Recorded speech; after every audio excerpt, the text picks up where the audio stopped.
All right, what's going on, party people? Thank y'all for rocking with us tonight. This is your man, Professor Nims, and I'm signing on with Boston Jared. What up? We are Sands, the casual rant tonight, and also Coach Dave. But you know us, we make up the pundits of pugilism. We want to welcome you to Pop Talk. So, all of my, real boxing fans know that we have what could potentially be the fight of the year. I rate it as the top fight this year when you factor in the records of the combatants, when you think about their skill level, their their background, their amateur careers, and all that. And I am speaking of the undisputed light heavyweight bout between Artur Beterbiev and Bivol. So these are two Russian fighters who have made homes in Canada and the US respectively, but still, represent their home nation, and are arguably two of the top 10 fighters in the world right now. And Yeah, And so we're gonna get an opportunity to see two undefeated fighters go at it. And it is four undisputed. four undisputed. And it's one of those classic matchups, boxer versus puncher, even though I think that Beterbiev is a little bit better of a boxer than people kind of give him credit aesthetically. Uh, Much better than people give him credit for. Yeah, aesthetically, he probably doesn't see it, but this is somebody who has a 20-0 record with 20 KOs, and it's somebody who he's had some challenges, I would say, but he's been able to overcome them. One of the biggest things that he's got to deal with in this fight is father time. He is 39 years old. He hasn't really shown it until recently, because he did suffer an injury. It's a meniscus injury. Yeah, meniscus injury. So, I mean, do you know anything about? I mean, I see them sometimes in basketball. It doesn't seem to be I've had too both my serious. meniscuses done. Okay, I had okay. meniscus surgery. That's actually funny you asked that. I had meniscus surgery on my left knee in Mhm. the eighth or ninth grade, and then I had meniscus surgery again on my right knee, opposite knee, in the 11th grade. And the right knee was it's really easy to do. I said I had a slight tear as a result of a football injury. Somebody came down on my leg uh, Okay. the wrong way, and the right knee was a meniscus tear. And what can happen is that your knee can lock in place. You can walk around with that torn meniscus for forever. This is the Yeah. meniscus. This is the cartilage that separates The your femur from your tibia. It yeah. goes in there between your knees. It's Yeah, essentially so like a shock absorber, right? right. So yeah, and this was back, man. This was way back. I had surgery way back. This was 2000 or 1999, 2000. I had surgery and I was on crutches for about 4 weeks and was back, doing like light rehab and stuff like that after about 4 or 5 weeks. Surgery's come a long way since then. I guess the big thing is that you talked about father time. Um, I'd be curious to know if that was a tear that occurred and if it was because of a awkward step or something he took or something he did, or if it was wear Mm. and tear just over time. It's usually as a result, if you step funny or you land funny or something like that, it can result in a tear. I don't, like you said, the injuries, he had a root canal that he had to get done before the Callum Smith fight. A lot of people said that all the guys being injury prone. I don't know that the root canal Yeah, that prior to doesn't the count Callum as Smith an fight, who injury. he went in there and he stopped, right? Nobody had ever stopped Callum Smith. Nope. Canelo Alvarez hit him with everything except the kitchen sink and couldn't stop him. Beterbiev goes in there and stops Callum Smith, 175-pound Callum Smith, not an emaciated Yeah, 168 68. pound Callum Smith.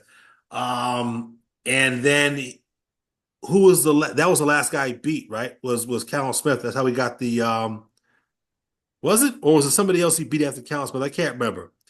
Um, Anyway, look, no, go ahead. No, so go his ahead, go ahead. last, Who did he beat after Callum? yeah, yeah, it was Callum Smith, and this Was Callum was Smith. in January of this year.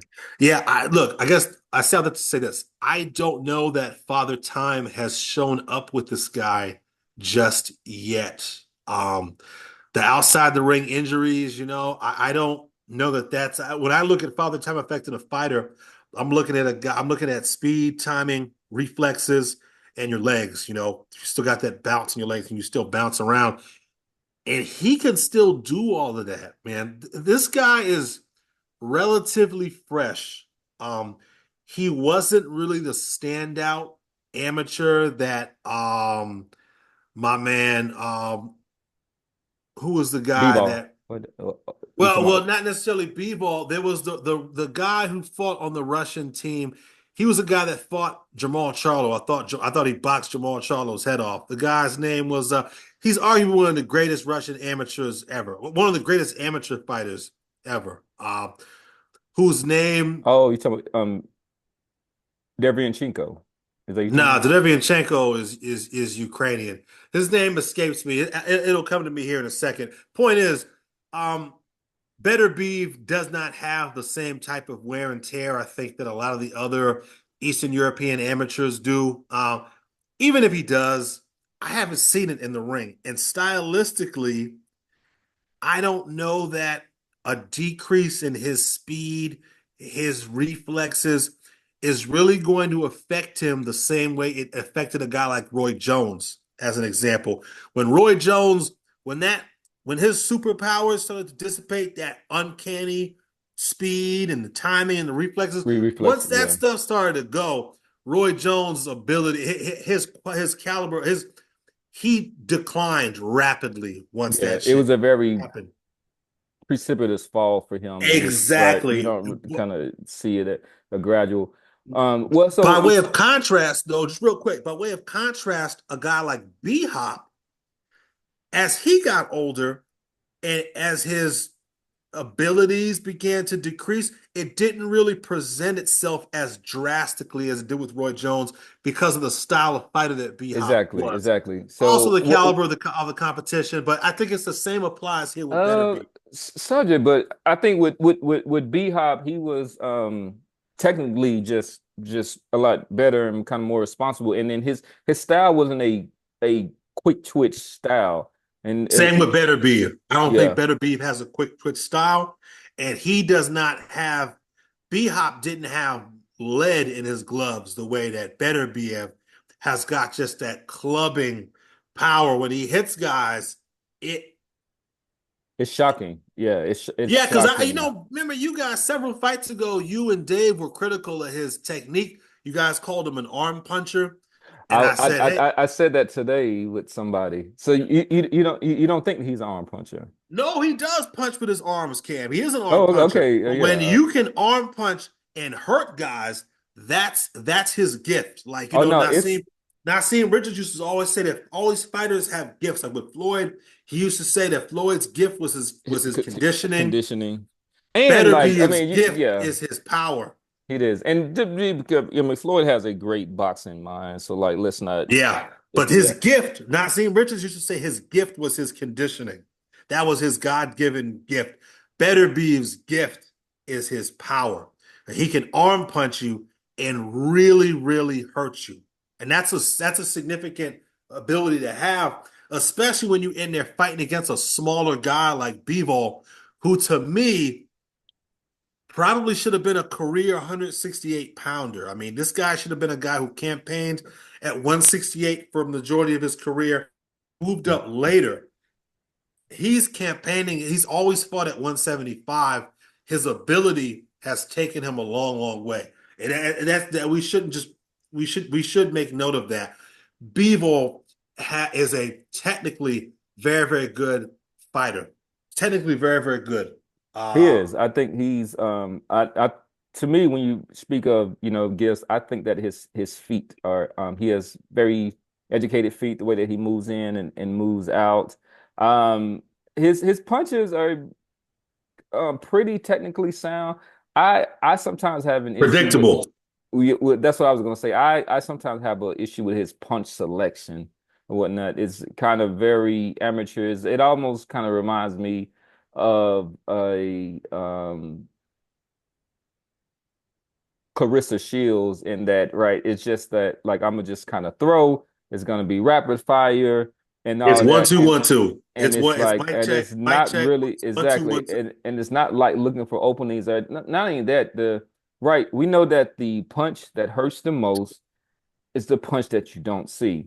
And those 1-2s that are coming straight down the pipe, you're going to see all of those other things. So if you're not bringing something from a different angle, coming from up under, or even kind of setting traps, for this, then you're not going to get a lot of knockouts. And then hence his record, he has a less than 50% knockout rate with 23 wins and 12 KOs, and he's fighting somebody with 100% knockout rate. But we want to be clear that these are totally different boxers and totally different styles. So, The size and the size, and I maintain that if you saw Bivol fighting at 168 pounds, I think that you would see more from him from a power standpoint. I think you'd see more knockdowns and potentially more KOs. He's a very, very undersized 168 pounder to me. 175 pounder, excuse me. you even think that with that style, you think that style would be Hell yeah, yeah, something? yeah. I think that even with the style, and I agree with you 1,000%, that the 1-2-1-2 punch selection of his, it makes him very, very predictable, uh, and it makes him not one dimensional, but maybe two dimensional because you pointed out his feet and his ability to get in and out and maintain distance and turn guys and dictate the pace is significant. It's how he's been able to get by. But look, I was telling somebody at work today, Beterbiev is from the same school of Kung Fu that Bivol is. They both come from that Russian amateur program. Beterbiev is older. They weren't on the team together. Yeah, there's a there's a I 6 year don't age think. difference. Um, yeah, I don't think they were on the team together, but he knows that style. And there's nothing that Bivol is going to do that Beterbiev has not seen hundreds and hundreds, if not thousands of times in gyms in Russia, fighting in that Russian amateur program, fighting on the amateur circuit. He's seen that style. He's going to be ready for it. Um, it's going to be very, very, very tough. Bivol is going to have to be on his back foot, moving constantly, and he's got to be able to land punches. He can't just pity pat Beterbiev and rip and run like a lot of pros will call it ripping and running. He can't rip and run all night. Beterbiev is going to be cutting that ring off, and he's going to be putting Bivol under a lot of pressure. Okay. So we're not gonna keep it long. So let's go ahead and get into our pundit picks. We'll just kind of start with you. You kind of give a pretty detailed breakdown, but give us who you think that the winner of this fight is gonna be, and then if you do see a stoppage, um, provide us with that. So just this is a pretty much a pick 'em fight. Um, Really? yeah. So with the and I'll go to DraftKings to kind of I'm saying, but the overall Vegas has this as a pretty much a pick 'em fight. So That's DraftKings, crazy to me. yeah, so the money line is actually they have Bivol as a slight favorite at -145. That's crazy. And then Beterbiev comes in at the underdog at 120, which is pretty much a pick 'em. So that means that if you're betting on Bivol, a bet it would take a bet of $145 to get back 100. And then if you bet on Beterbiev, then $100 bet will get you back 120. So yeah, Damn. he's a slight underdog. But That's go ahead with your I look. I told y'all when this fight got announced, and I've been saying it throughout the lead up. Beterbiev is going to stop Bivol. Now I will say this: my prediction changed slightly from a straight up KO into a TKO. Okay. I think that what you will see in the third quarter of this fight, as this fight goes into the seventh, eighth round, and Beterbiev begins to catch up with Bivol. First of all, I think you're going to see multiple knockdowns in this fight. You're going to see multiple knockdowns. Mm. I think what you will see Beterbiev do, Beterbiev will begin to time the 1-2 of Bivol, and he will try to exchange with Bivol. When Bivol throws that jab, I think he will try to jab, throw the straight right hand, went and split the jab, and throw the straight right hand because Bivol likes to get in and out and plant like a fencer. I think you'll see Beterbiev split that jab and land the right hand, or you will see Beterbiev try to follow the jab back with his own jab or his right hand. Or you might see him do what Terrence Crawford did to Spence and parry the jab and meet Bivol with his own jab. I think you'll see Bivol get bloodied and dropped early in this fight. I think you'll see Mm. him get dropped perhaps three times before Beevil's corner makes a business decision and throws the towel in because they know the Canelo fight is out there, right? That's the significant thing, and that's part of the reason why I changed my prediction from a KO to a TKO. I think after the third or fourth knockdown, you will see Beevil's team make a business decision in and around the seventh, maybe eighth round. I will say eighth round. I think you'll see a TKO. I think you'll see Bevol's team step in and stop the fight in the eighth round, knowing that a Canelo fight is still in the cards for them So after the fight. when you say them, are you speaking of Bivol? But it's interesting you Be said that because Bevo's corner. Bevo's okay. corner stops the Bevo's corner throws the towel in around Well, round eight. After two or three, maybe even four knockdowns, no, I no, think they say enough is enough. yeah, I understand that, but I was saying that the Canelo fight, you think that's still out there for the Canelo rematch for Bivol, not the Beterbiev, right? Yeah, Canelo's Uh, not going anywhere near uh, Beterbiev. Yeah, and Canelo was running out of viable opponents. Right? He's no, he picked can he's go picked a and judge clean. up somebody and Well, but that's the thing though. He wants a certain amount of money for his fights, and when you start drudging up guys like you said, promoters, the networks are going to start looking at you. I know for a fact because my guy that works over there at DAZN, they're looking to be much more financially responsible over the next several years. And paying Canelo 50 million, 40 million, 35 million to fight no-name guys is not gonna cut it. Um, I say that because Canelo's contract is up with Amazon Prime. His fight obligations are done with Amazon Prime, and I think you'll see him back on the zone here pretty soon. If okay. what I've been told is accurate. Yeah. So yeah, look, Bevo's still out there for Canelo. Even if he stays with Amazon Prime, I don't see them paying him top dollar for nondescript opponents. And So for Bevo, another that fight's out and there. opponents that you're not knocking out for another That's the other thing. That's the other decision win. So all thing. right, the reason I brought that up is because Beterbiev says that he's not interested in a Canelo fight, and I mean I applaud him for it. It's just even though I think that he would, if given, he would relish the opportunity.